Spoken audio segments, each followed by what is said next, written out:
അതുകൊണ്ടാണ് കവി പാടിയത്, നീ നേടിയിട്ടില്ല എങ്കിൽ, വിജ്ഞാന സമ്പാദനം നീ നടത്തിയില്ലെങ്കിൽ നീ പിന്നെ ലോകത്തൊന്നും സമ്പാദിച്ചിട്ടില്ല.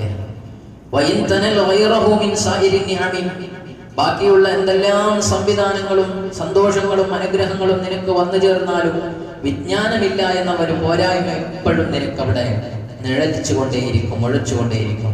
നമ്മൾ തന്നെ പറയാറുണ്ടല്ലോ, എനിക്ക് കുറെ അനുഗ്രഹങ്ങൾ അങ്ങനെയുണ്ടായി ഇങ്ങനെയുണ്ടായി, പക്ഷെ ഖുർആൻ നോക്കി ഓതാൻ കഴിയുന്നില്ല. അത് വലിയൊരു ഫാൾട്ടായിട്ടാണ് പറയുന്നത്.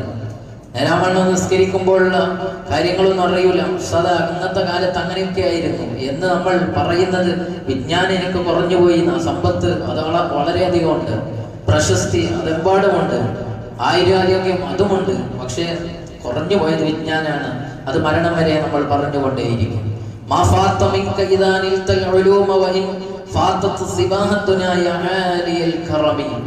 എന്നാൽ ആ വിജ്ഞാനം നീ നേടിയവനാണെങ്കിൽ മറ്റൊരു അനുഗ്രഹവും നിനക്ക് ലഭിച്ചില്ലെങ്കിലും നീ എന്നും മികച്ചു നിൽക്കും. അതുകൊണ്ടാണ് വിദ്യാധനം സർവധനാൽ പ്രധാനം എന്ന് നാം പറയുന്നത്. വിദ്യാധനമാണ് എല്ലാ ധനത്തെക്കാളും മികച്ചു നിൽക്കുന്നത്.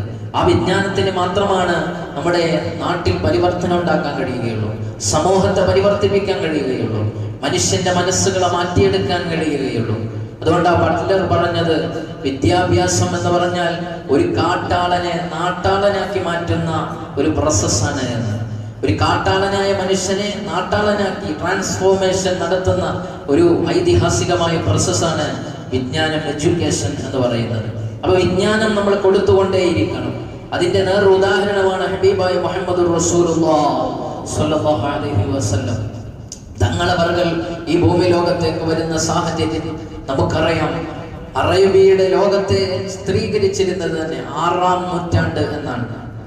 6-ാം നൂറ്റാണ്ടിൽ വൈൻ വാർ വിമൻ എന്ന് പറയുന്ന 3 ഡബ്ല്യുകൾക്ക് മുന്നിൽ കറങ്ങി നിൽക്കുന്ന അസംസ്കൃതരായ, അപരിഷ്കൃതരായ, അധാർമികതക്ക് കൂട്ടു നിൽക്കുന്ന, ഒരു മൂല്യത്തിനും വില കൊടുക്കാത്ത ഒരു സംസ്കാരം ഉണ്ടായിരുന്ന ആളുകളാണ്.